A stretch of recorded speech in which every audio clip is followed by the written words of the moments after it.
Assalamualaikum warahmatullahi wabarakatuh.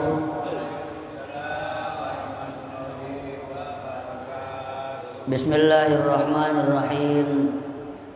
Alhamdulillahirabbil alamin wa la 'udwana illa 'alal zalimin.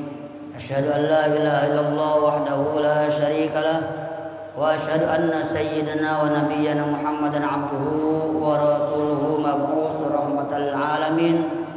Allahumma shalli wa sallim wa barik ala sayyidina wa habibina maulana Muhammadin wa ala alihi wa ashabihi wa man tabi'ahu bi ihsanin ila yaumiddin, amma ba'du.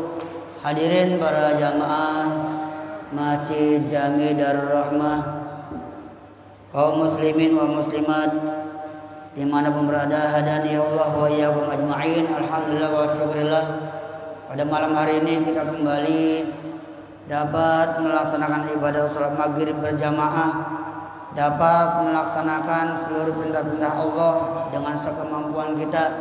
Mudah-mudahan seluruh ibadah yang telah kita laksanakan ini diterima Allah Subhanahu wa taala, serta menjadikan Allah Subhanahu wa taala ridho kepada kita sekalian, sehingga kita menjadi hamba-hamba yang beruntung, berbahagia dari dunia sampai akhirat kita. Amin amin ya Allah ya rabbal alamin.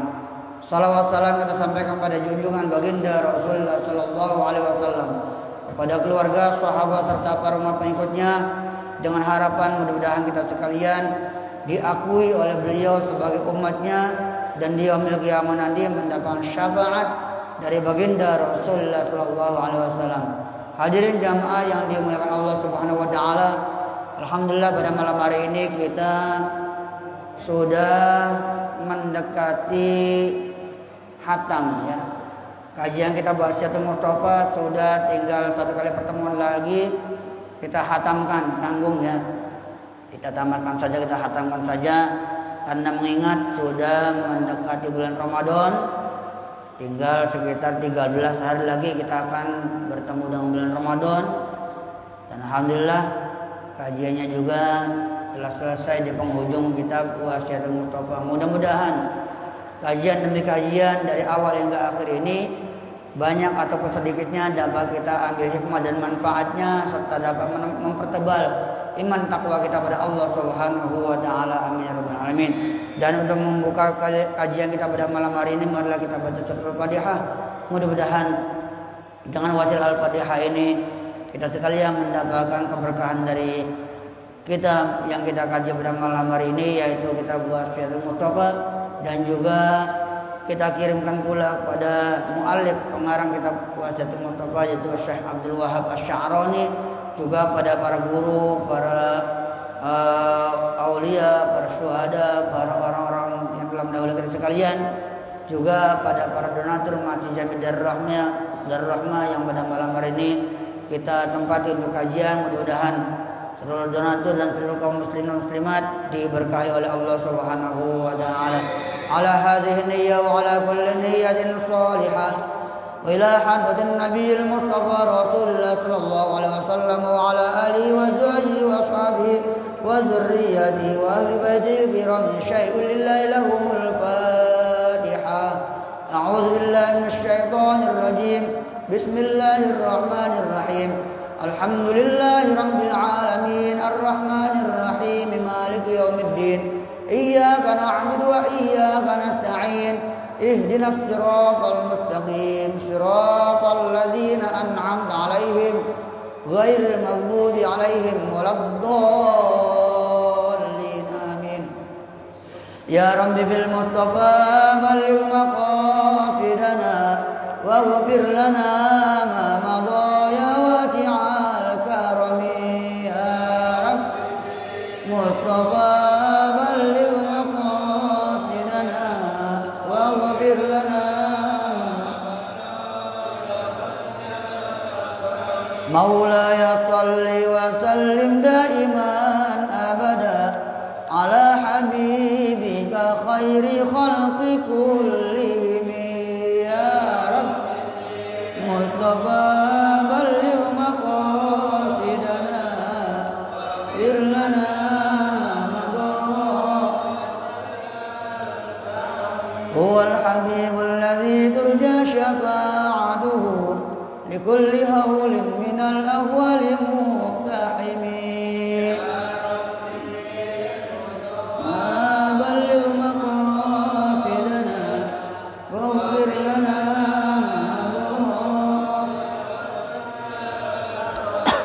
Allahumma shalli wa sallim wa barik alaihi wa alihi. Alhamdulillah, kajian pada malam hari ini sampai di penghujung kitab Wasyatul Mustafa halaman 22. Halaman hampir terakhir, baris keempat. Ya Aliyu. Yang bawa kitab dibuka di halaman 22, halaman hampir terakhir, baris keempat. Bismillahirrahmanirrahim. Qala al-mu'allif rahimahullah ta'ala wa nafa'ana bihi wa bi ulumi fid darin amin. Wa qala Nabi sallallahu alaihi wasallam, ya Ali, wahai Ali, man amara bil ma'rufi, barang siapa yang menyuruh kepada kebaikan, wa naha 'anil munkari, itu harokatnya roknya digandiri, wa naha 'anil munkari, dan mencegah kemungkaran, keburukan, arghamallahu anfa aduwihi, maka Allah akan mengalahkan musuh-musuhnya. Wa man shadaqa fi umurihi, dan barang siapa yang jujur dalam semua perbuatannya, ghadiballahu li ghadabihi, maka Allah akan marah kepada seseorang disebabkan dengan kemarahannya. Panjangnya, lanjutkan saja dulu. Wa idza bakal yatim, ya sedikit saja dulu. Bapak Ibu sekalian, kata Kanjeng Nabi Muhammad dalam sebuah hadis diterangkan, man amara bil ma'rufi wa naha 'anil munkari arghamallahu anfa aduwihi. Kata Kanjeng Nabi bahwa barang siapa yang mengajak kebaikan, amara itu memerintahkan, tapi yang kepahamannya adalah mengajak, bukan merintah. Ya, karena kalau merintah kita nggak melaksanain, kalau ngajak ya kita melaksanakan juga. Gitu. Kanjeng Nabi Muhammad Shallallahu Alaihi Wasallam adalah satu-satunya nabi yang berdakwah kepada umatnya dalam waktu singkat, tapi umatnya banyaknya sampai seluas dunia ini. Nabi Muhammad dari sekian banyak nabi, dari Nabi Adam sampai Nabi Muhammad, itu yang umatnya paling banyak adalah umat Nabi Muhammad Sallallahu Alaihi Wasallam. Padahal Nabi Muhammad berdakwah mengajak umat untuk masuk Islam itu hanya 23 tahun lamanya. Kalau Nabi Nuh mengajak umat untuk masuk Islam, untuk beribadah kepada Allah, itu hingga 950 tahun. Dalam Al-Quran diterangkan alfasanatin illa khamsina ama. Nabi Nuh berdakwah mengajak umat manusia untuk menyembah Allah, untuk masuk agama Islam selama 950 tahun lamanya. Tapi dalam sebuah riwayat, umat yang mau masuk ke dalam agama Islam mengikuti ajaran Nabi Nuh kurang lebih sekitar 40 orang. Dakwanya 950 tahun. Tapi yang nurut untuk beribadah mengikuti ajaran Nabi Nuh cuman kurang lebih 40 orang. Itu juga sepasang-sepasang, suami sama istri, suami sama istri gitu. Ya. Umat Nabi yang lain juga demikian. Berdakwah hampir ribuan, hampir ratusan tahun, tapi yang mengikuti hanya beberapa orang. Nabi alaihi salam mengajak umat sampai ratusan tahun, itu Nabi Isa hanya mempunyai murid sekitar 7 orang, enggak banyak. Mempunyai umat yang ngikutin aja hanya sekitar 7 orang saja, enggak banyak gampangannya, enggak banyak. Itu. Nabi Isa kan Nabi ke-24 kan, yang ke-25-nya Nabi Muhammad. Jarak dari Nabi Isa ke Nabi Muhammad, begitu Nabi Isa itu diangkat ke langit, begitu Nabi Isa itu sudah tidak ada lagi di bumi, 571 tahun kemudian baru lahirlah Nabi Muhammad. Jadi jaraknya jauh tuh antara Nabi Isa dan Nabi Muhammad tuh. Nabi Isa udah nggak ada di dunia. Ya di dalam Al-Quran, wa ma qataluhu wa ma salabuhu walakin syubbiha lahum, dan ayat berikutnya itu ada bal rafa'ahullah, akan tetapi Nabi Isa itu tidak disalib dan juga tidak dibunuh, akan tapi diangkat oleh Allah. Dalam kitab Qissatul Mi'raj diterangkan diletakkan di langit nomor 4. Itu jaraknya sejak Nabi Isa diangkat ke langit itu sampai 571 tahun. Lama enggak ada nabi. Baru kemudian muncul lahir Nabi Muhammad pada tanggal 20 April tahun 571 Masehi, sebagaimana dalam kitab Rahiqul Maktum karangan Abdurrahman As-Sanpuri, orang India. Karangan kitab beliau menerangkan bahwa Nabi Muhammad itu lahirnya tanggal 20 April tahun 571 Masehi. Lanjut lagi. Nah, kenapa kan Nabi Muhammad berdakwahnya cuma 23 tahun, tapi umatnya kok banyak, ribuan bahkan miliaran umat Nabi Muhammad itu? Karena Nabi Muhammad amar bil ma'rufnya, menyuruh kebaikannya, bukan hanya menyuruh, tapi mencontohkan terlebih dahulu. Ini kata-kata demikian ataupun keterangan demikian sering kita dengar dari para guru. Kita contohkan terlebih dahulu. Ya. Amar bil ma'rufnya, Nabi Muhammad mengajak kepada kebaikannya dengan terlebih dahulu mencontohkan. Nabi Muhammad ngajak umat manusia untuk sholat, Nabi Muhammad sudah rajin sholat duluan. Nabi Muhammad memerintahkan umatnya untuk berpuasa, Nabi Muhammad sudah rajin duluan, sudah mencontohkan duluan. Nah, maka kata Nabi Muhammad, man amara bil ma'rufi wa nahaa 'anil munkari, barang siapa yang mengajak kepada kebaikan, mencontohkan perilaku baik dengan kebaikan, dan mencegah kemungkaran dengan kebaikan, arghamallahu anfa aduwihi, maka Allah Subhanahu wa taala akan meluluhkan kekuatan musuh, akan menghancurkan kekuatan musuh. Kalau kita artikan secara kalimat nih, argoma, maka mencoreng. Allah anfa aduwihi, hidung musuhnya. Kalau diartikan secara kalimat, saya aja dari tadi siang nih baca ini susah nih, gimana sih pemahamannya? Ya dalam kitab Bulughul Maram juga ada. Rogi apa dalam hadis itu terangkan rogimallahu anfahu gitu. Allah mencoreng hidungnya. Gampangnya mempermalukan lah gitu ya. Intinya kalau ada tetangga, kita punya teman, kita punya kenalan yang benci sama kita, syirik sama kita, hasud sama kita, kita tidak usah membalas keburukannya dengan keburukan lagi, jangan. Kita punya tetangga pelit banget misalkan, itu kita jangan pelit lagi, jangan.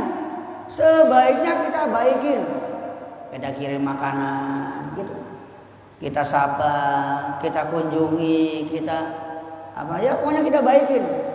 Ntar lama kelamaan itu orang yang tadi pelit, lama kelamaan juga akan baik. Musuh kita yang benci sama kita tuh, kalau kita baik sama dia, arghamallahu anfa aduwi, Allah akan meluluhkan, Allah akan mengalahkan pertahanan musuh kita. Gitu. Jadi nggak usah kalau ada orang benci sama kita, kita marah, nggak usah. Ada orang nggak suka sama kita, kita jauhi, jangan. Gitu. Karena mungkin orang yang lagi nggak suka sama kita itu mungkin ada kekurangan kita, mungkin ada sesuatu yang pernah kita lakukan yang menyinggung dia, mungkin ada. Karena jari kita saja nggak sama tuh. Ada yang panjang, ada yang pendek, ada yang kurus, ada yang gemuk. ya kan? Itu menandakan bahwa orang-orang di sekitar kita tuh nggak semuanya suka, nggak semuanya benci, itu nggak semuanya, nggak sama. Watak orang berbeda-beda, ya kan? Kemauan orang berbeda-beda, moodnya orang juga, moodnya apa mood? Rasa senang orang juga berbeda-beda, waktunya, kesenggangannya, kesibukan juga berbeda-beda. Oleh karenanya kita harus banyak maklum, banyak legowo menerima orang lain, melihat orang lain, harus sering-sering berbaik sangka kepada orang lain. Dia benci sama kita, oh mungkin dia lagi banyak masalah kali, sehingga dia kalau ngomong sama kita kok ketus melulu, kalau ngomong sama kita kok kaku mulu, kalau ketemu kita kok jutek mulu, mungkin dia lagi banyak masalah di rumah tangganya, kan gitu. Ya, jadi harus banyak husnudzon, berbaik sangka kepada orang lain, agar senantiasa kita itu hidupnya kesempit. Karena bagaimanapun juga kalau kita punya buruk sangka kepada orang lain, hidup kita justru jadi sempit. Pikiran kita jadi sempit, jadi cepet. Iya, nggak enak pokoknya dah. Jadi jangan cari musuh. Kalau kata pepatah, satu musuh itu lebih berat. Bukan kata pepatah, kata hadis di kitab Wasirul Mustafa udah kelewat ya. Saya lupa di dalam berapa tuh. Satu musuh itu itu dianggap banyak daripada 1000 kawan gitu. Kenapa sebabnya? Misalnya kita punya jamaah, punya kawan, punya teman 1000 orang. Di dalam 1000 orang itu ada musuhnya satu aja. Ada orang yang syirik, ada orang yang benci sama kita satu aja. Itu 1000 orang akan mental. 1000 orang dikomporin, 1000 orang dihasut, 1000 orang dikata-katain, 1000 orang diajak musuhin gitu. Oleh karenanya satu musuh dianggap banyak ataupun dianggap cukup, dan 1000 kawan masih dianggap kurang. Artinya carilah banyak teman, carilah banyak relasi, banyak saudara, ya jangan cari banyak musuh, karena musuh satu itu dapat menjatuhkan kekuatan kita gitu. Kurang lebih begitu, insya Allah makna dari tujuan dari hadis ini insya Allah begitu. Saya nggak paham sebenarnya dengan hadis ini, susah.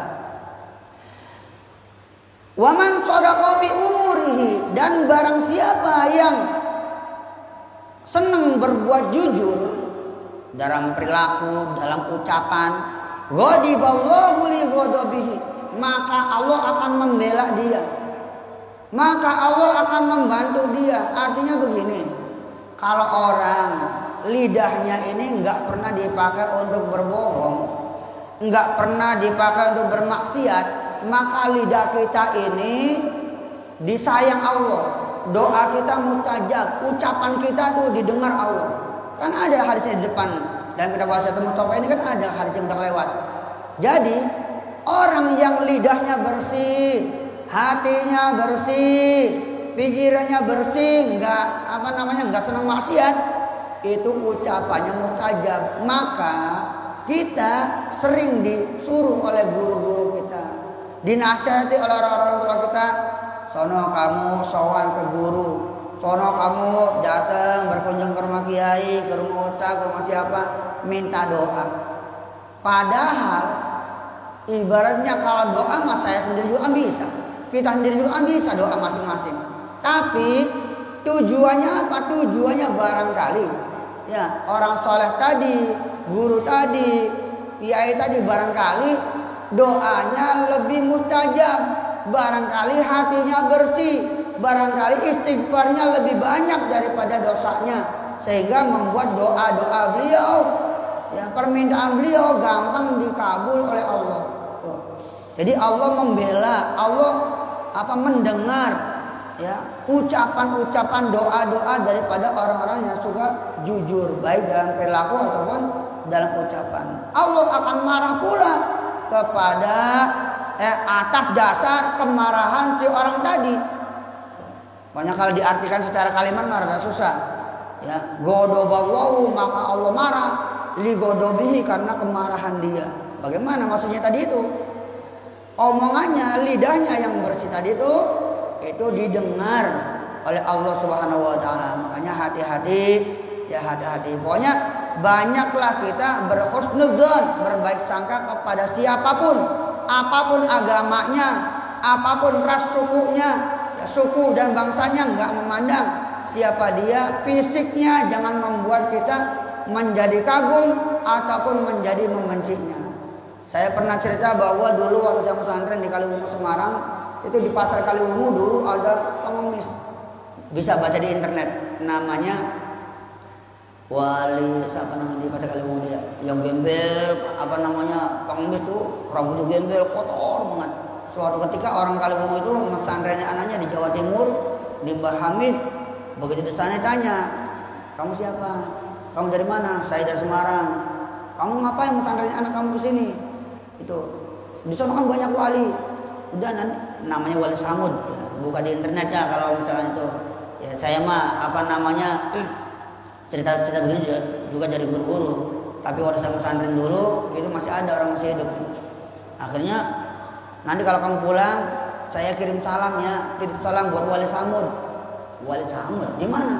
Itu di pasar Kaliwungu yang orangnya hitam, jelek, lumpur melulu, rambutnya panjang, gembel, pakai celana pendek mulu sama camping. Yang jadi orang gila tuh, itu sebenarnya wali. Gitu. Kamu kirim salam ke sana. Begitu pulang ke Kaliwungu, pulang ke Semarang, orang itu nyari mana sih orang gila? Oh iya ini nih, emang tiap pagi dari sini. Assalamualaikum, Pak Samud, kamu dapat salam dari Mbah Hamid Pasuruan. Langsung dia kurang ajar. Si Mbah Hamid membuka kewalian saya. Akhirnya orang itu sejak saat itu hilang, nggak tahu pergi kemana. Itu ya, jadi dia menyamar jadi orang gila. Gitu. Karena yang mengetahui wali itu hanya wali. La ya'riful wali illal wali.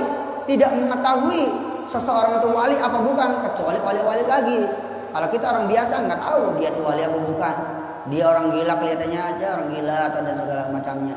Ya, oleh karenanya haruslah kita sering berhusnudzon, berprasangka baik kepada siapapun, apapun dan bagaimanapun keadaannya. Kita harus berhusnudzon. Barangkali saja ya beliau yang kita anggap buruk ini ternyata di sisi Allah punya kedudukan.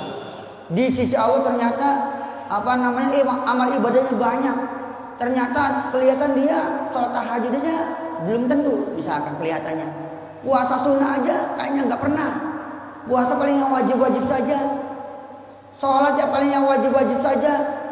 Di pandangan kita, siapa tahu di luar pandangan kita atau hati beliau lebih ikhlas, ibadah beliau ikhlas, khusyuk, sehingga ibadah diterima.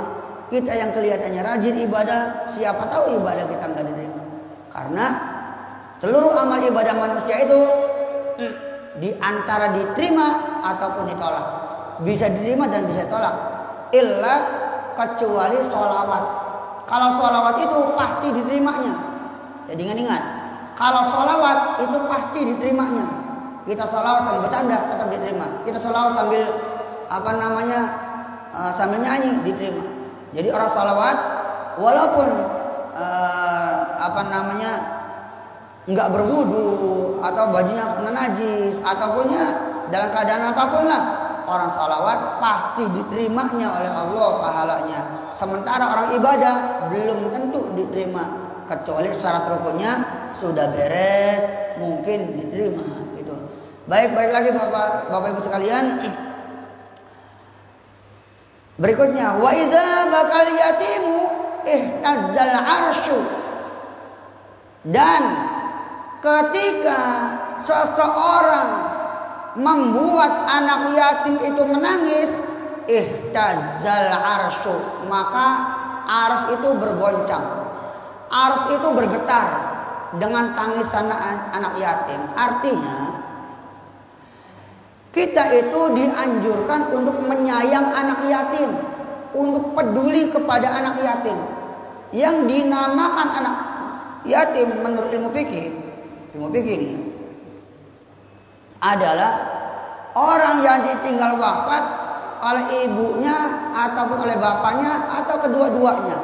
Kemudian saat itu dia belum baligh, gitu. Ditinggal wafat dengan dia mau ibu bapaknya, dia belum baligh. Nah, lama kelamaan anak itu kan udah jadi balik. Nah, ketika anak itu udah jadi balik, itu nilai yatimnya udah hilang. Diingat-ingat, kalau anak sudah balik, maka yatimnya sudah hilang, sudah bukan yatim lagi, gitu. Nah, anak yang yatim, baik itu beragama Islam ataupun non Muslim, bapak ibunya, baik itu kita kenal atau tidak kenal, tetap kita berpahala ketika kita berbuat baik kepada anak yatim tadi. Kita berbuat baik kepada anak yatim itu enggak mengenal agama, enggak mengenal suku dan siapa dia. Kenapa sebabnya? Karena dia belum balik. Orang yang belum balik belum punya agama. Maka punten-punten di luar sana, di luar Islam, di luar agama Islam, kalau yang meninggal tuh anak-anak belum dewasa, maka enggak diumumin biasanya. Kenapa sebabnya?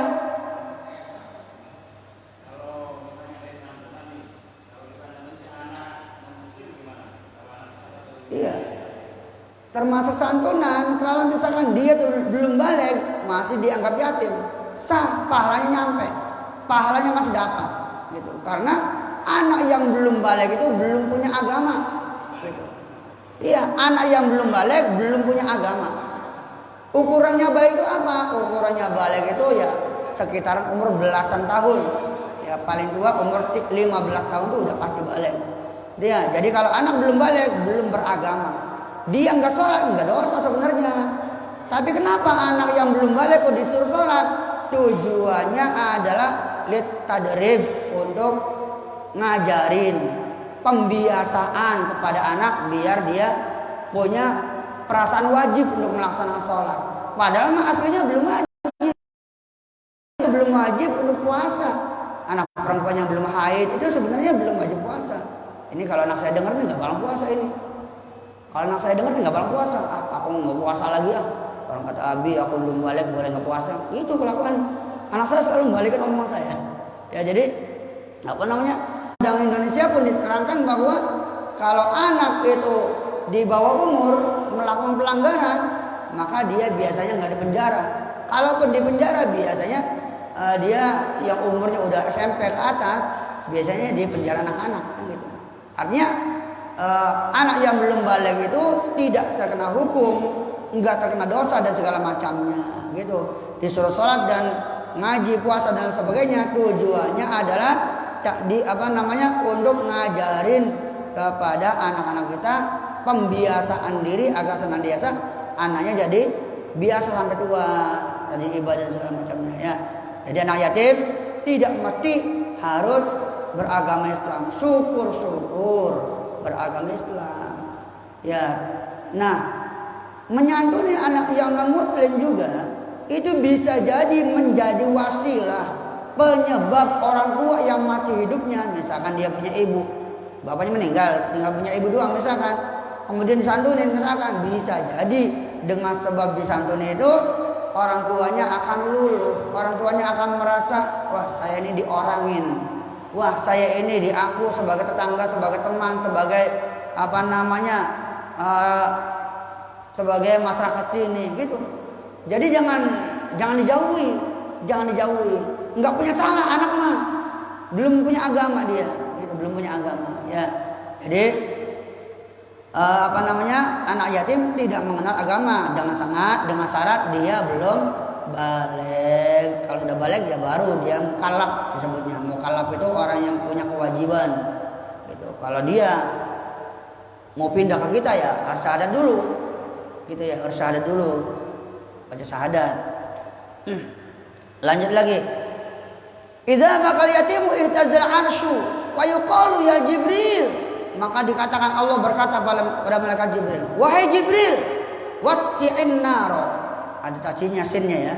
Sinnya ada tajwidnya. Kalau dalam kitab yang satunya enggak ada nih. Dalam kitab yang satunya sinnya enggak ada tajwidnya. Yang benar ada tajwidnya. Karena itu merupakan fi'il amar. Fi'il amar itu kalimat fi'il yang menunjukkan mana perintah. Wasi'in naro, wahai Jibril, wasi'in naro liman abkahu. Wahai Jibril, luaskan itu neraka untuk ditempati oleh orang yang suka bikin nangis anak yatim. Wa wasi'il jannata liman adhakahu, dan luaskanlah surga untuk dimasuki oleh orang-orang yang suka bikin senang anak yatim, suka peduli kepada anak yatim. Makanya anak yatim ini di dalam Al-Quran saja sering diulang-ulang kalimatnya. Fa ammal yatima fala taqhar. Anak kan dalam surah Wadduha kalau nggak salah. Juga ada lagi dalam surah Al-Maun, ayat al-Jinn itu apa ya? Ada juga wa dzalikal ladzi yad'ul yatim. Kan gitu. Ada banyak ayat-ayat yang memerintahkan kita untuk berbuat baik kepada anak yatim. Saking pedulinya Allah kepada anak yatim. Tidak dikenalkan di situ tentang agamanya, yatimnya Islam bukan. Pokoknya yatim pokoknya intinya gitu. Ya.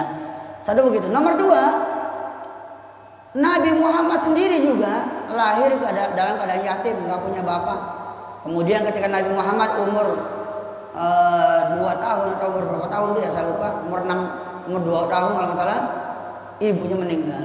Umur berapa ya saya lupa itu. Pokoknya umur sekian masih kecil, ibunya meninggal. Kemudian diasuh oleh pamannya, kemudian diasuh oleh kakeknya. Umur 7 tahun, kakeknya meninggal juga. Jadi gampangnya Nabi Muhammad sendiri hidup dalam keadaan fakir dan yatim. Itu. Nah, rekan sekalian, dalam hal santunan kita mesti memilah juga mana yang yatim sifatnya lebih mendesak, lebih membutuhkan, dan mana yang yatim sifatnya tidak begitu membutuhkan. Kemudian kita santun juga kita harus memandang, jangan-jangan ketika kita nyantuin anak yatim, emaknya merasa tersinggung. Kadang-kadang ada juga begitu.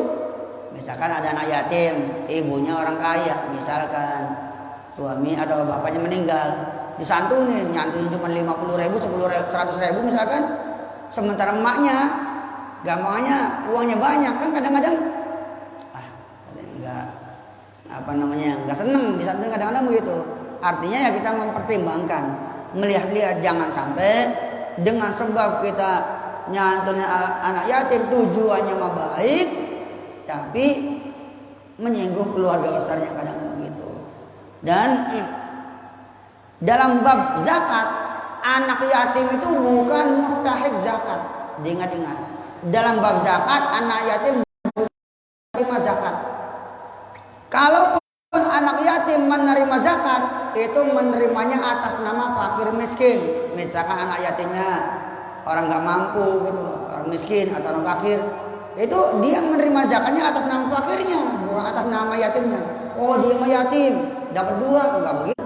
Ya, oleh karenanya anak yatim tidak ada hak untuk menerima zakat, kecuali kalau dia miskin atau fakir, maka dia menerima zakatnya atas nama fakir miskinnya, bukan atas nama yatimnya. Ya, jadi orang yang membahagiakan anak yatim ini disenang oleh Allah, disiapkan oleh Allah surga yang luasnya luar biasa. Ya Aliyu,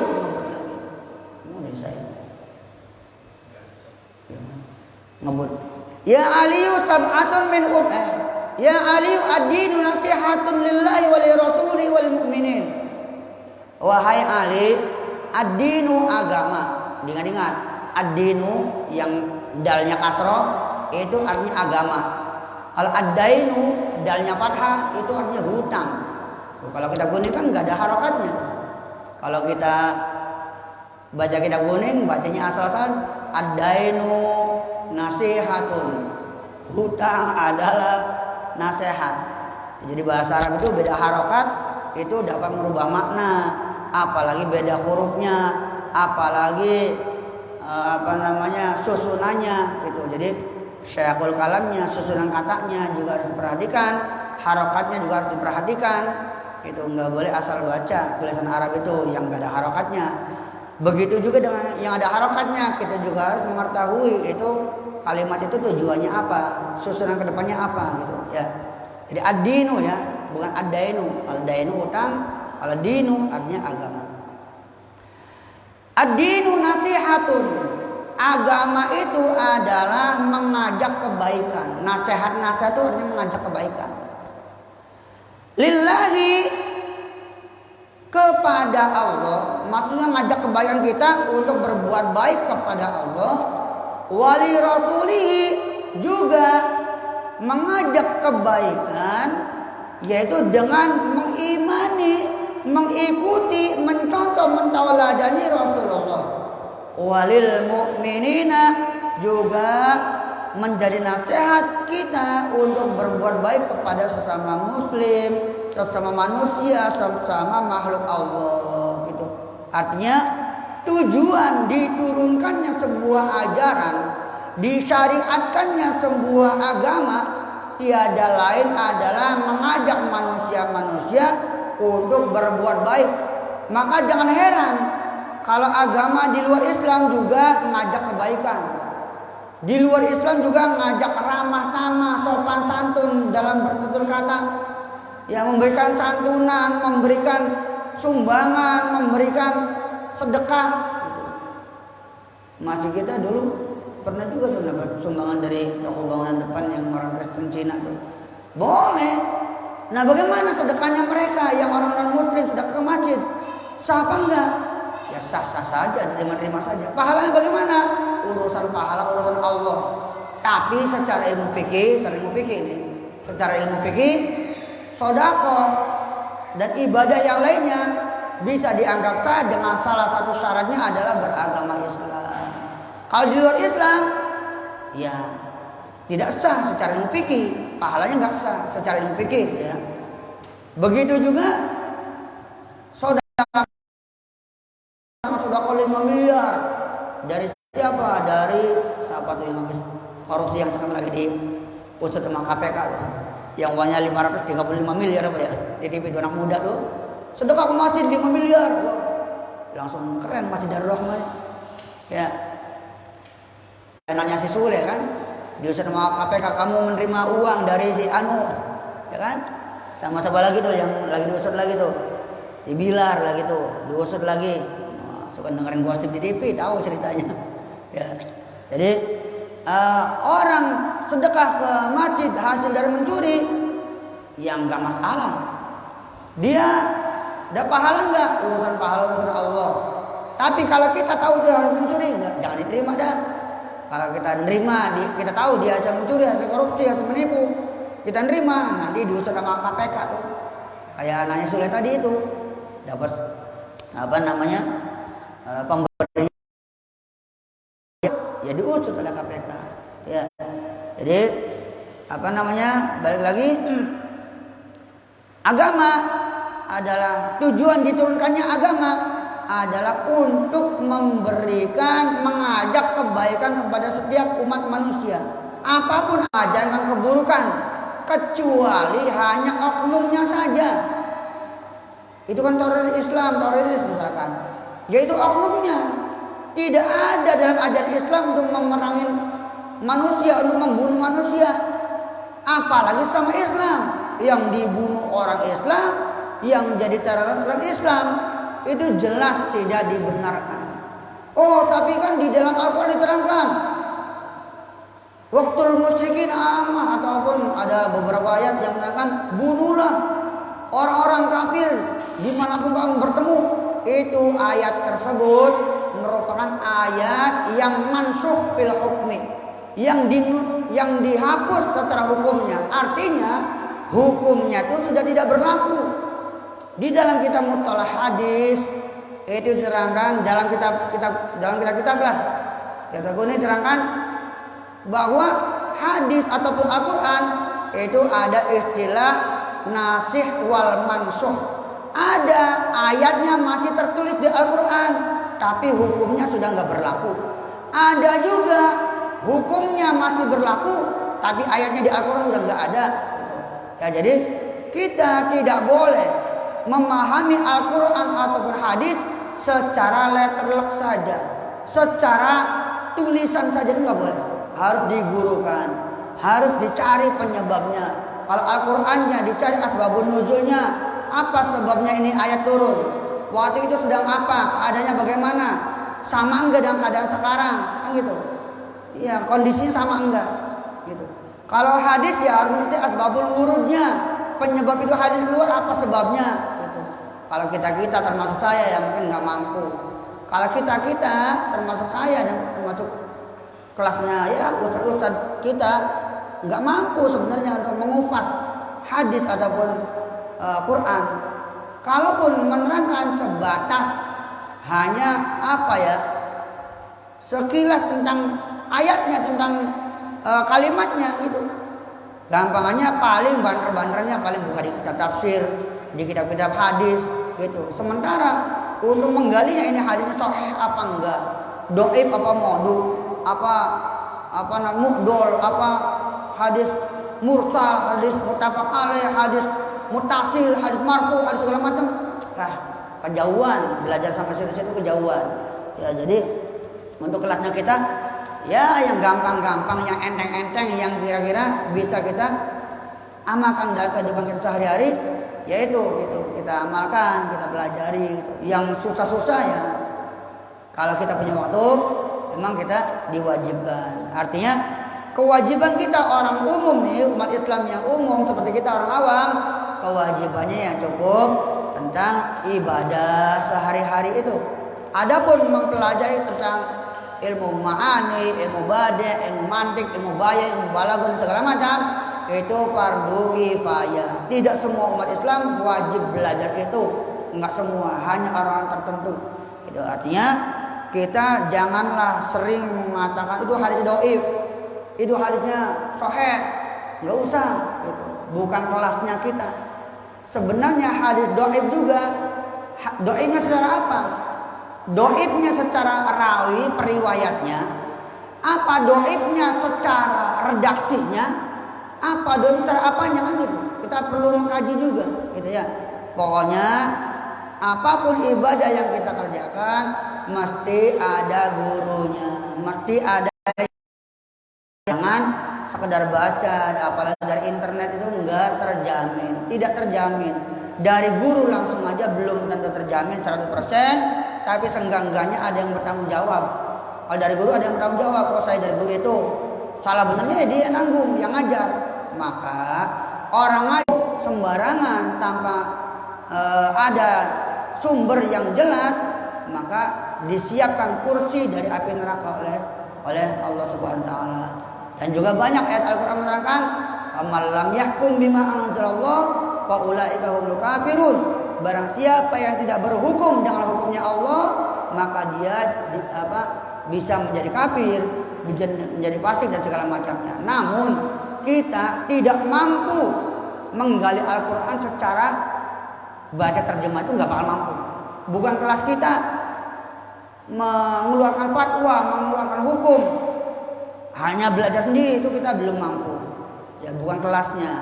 Harus mufti yang ahli dalam berijtihad, yang menguasai 12 keilmuan itu ya. Dan dari tadi itu nahwu, sorof, mantik, balaghah, ma'ani, bayan, apalagi ya. Pokoknya itulah ilmu itu susah.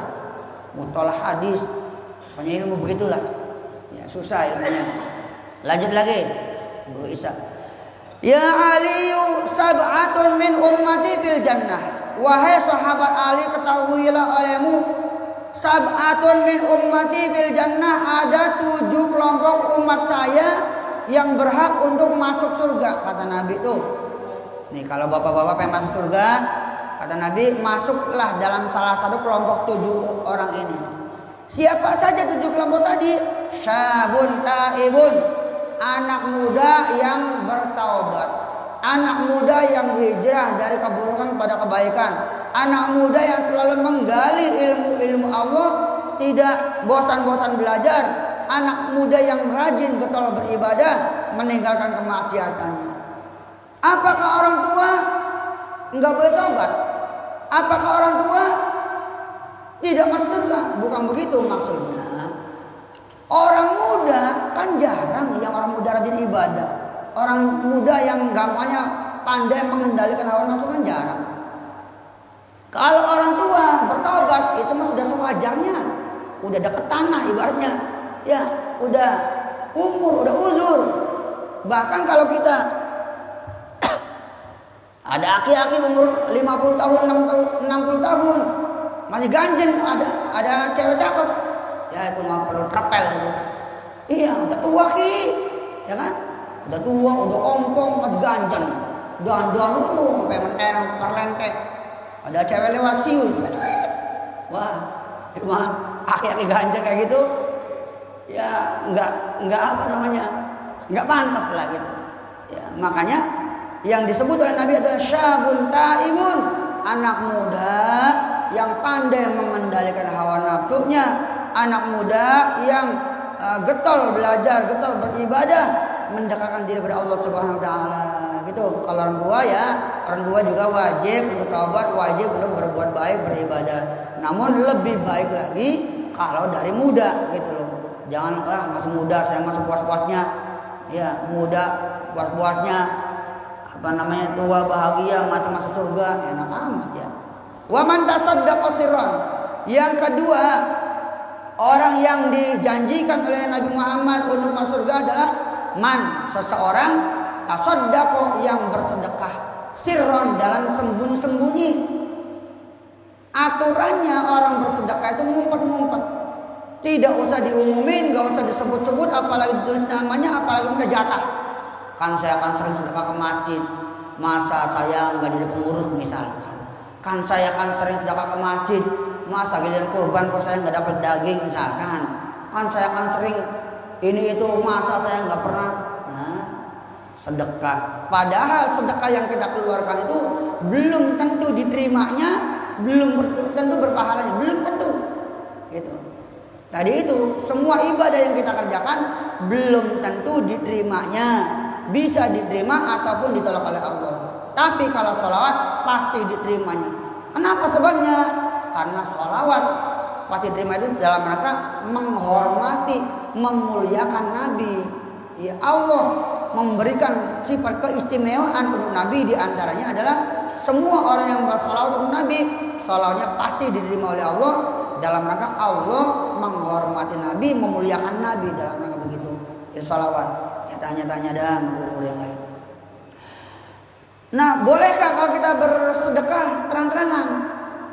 Boleh, dengan syarat. Satu, jangan ada niatan pengen dipuji. Nomor dua, niatkan kalau kita sedekah terang-terangan itu dalam rangka mancing orang lain agar mengikut kita, agar niru kita bersedekah, agar orang lain tuh ikut berlomba-lomba untuk bersedekah seperti kita.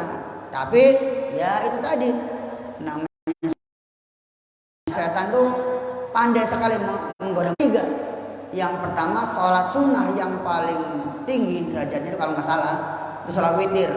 Yang kedua adalah sholat malam. Yang ketiga adalah sholat duha. Itu diantara begitu kalau nggak salah urutannya tuh menurut Imam Ibnu Hajar Al-Haytami dalam kitab bapak. Saya nggak selesai kayaknya udah isya. Satu depan dan selesainya. Wa man kana zahabu malihi ahwana alaihi bin fawati sholatil wahid ma'al imami. Dan yang keempat, orang yang dijanjikan surga oleh Allah Subhanahu wa taala adalah orang yang takut ketinggalan jamaah daripada takut kehilangan harta benda. Artinya, misal saya kan orang warung nih. Orang warung kan ada gangguannya. Kalau ada orang adzan di masjid nih, tiba-tiba aja tuh orang pada belanja ke warung. Sebel mas ya orang. Biar orang adzan aja banyak orang belanja. Kan mau nggak mau ya soalnya ketinggalan. Jadi kan kadang-kadang saya ngandelin, ya sudah ada si Anu, ya sudah ada si Anu gitu, kadang-kadang begitu ngandelin gitu. Jadi orang berjamaah itu pahalanya luar biasa, dan orang yang mementingkan jamaah, mengedepankan jamaah, bersungguh-sungguh dalam menjaga jamaah, ini apa namanya dijanjikan oleh Allah Subhanahu wa taala sebuah surga yang istimewa gitu ya. Jadi man kana zahabu mali ahwan, orang yang tidak takut ketinggalan harta bendanya gara-gara mementingkan sholat. Gampangannya pas maghrib misalkan ada azan maghrib, ada orang belanja, tinggal aja ntar aja beli, ntar aja maghrib saya sholat dulu gitu. Cuma kan jarang yang begitu, termasuk saya juga begitu. Banyak orang belanja nih gitu kan, begitu kadang-kadang lanjut aja ngelayanin begitu. datang ke masjid, ketinggalan jamaahnya. Ya. Jadi yang keempat, orang yang dijanjikan surga oleh Allah Subhanahu wa taala adalah orang yang meninggalkan harta bendanya lebih sepele dibandingkan takut ketinggalan berjamaah, mementingkan jamaah, takut nggak kebagian jamaah ma'al imami beserta imam.